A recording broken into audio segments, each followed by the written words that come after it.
কিন্তু এমন কোন মুফতি সাহেব, মুহাদ্দিস সাহেব, হাফেজ সাহেব, কারি সাহেব, ফকিহ সাহেব, পীর সাহেব একটা দলিল দেখাইতে পারবে না যে আমার নবী পাকের আম্মার সাথে খাজা আব্দুল্লাহর এই আমরা যেভাবে আসছি এইভাবে খাজা আব্দুল্লাহর পেশারির মধ্যে নূরে মুহাম্মদ যখন ঝলঝল করতেছে, দুনিয়ার সিস্টেম দেখবেন।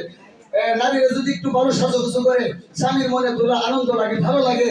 স্বামী একটু ভালো সাজুগুজু করে থাকলে বিবির মনেও আনন্দ লাগে, ভালো লাগে। এটা শান্তি আল্লাহর পক্ষ থেকে একটা বিশেষ নিয়ামত। পক্ষ থেকে রাস্তা আছে না, নিয়ামত দিচ্ছে কে? আমরা কিয়ামত করি কেন? বৈধভাবে আপনি নষ্ট করলেন, এটারও কিন্তু হিসাব আছে, কিন্তু আমার আল্লাহ মাফ করে দিবেন। আর অবৈধভাবে আমার আল্লাহ যদি বলে 16 আনা পুঁজি দিছিলাম, কি করছো? সালাম তো খালি। কই আমার দল কইতে ফিরে দাও। ওই সময় আল্লাহর বান্দারা মিথ্যা কথা বলতেছে। আল্লাহ আমার আল্লাহ সাথে সাথে তার জবানটাকে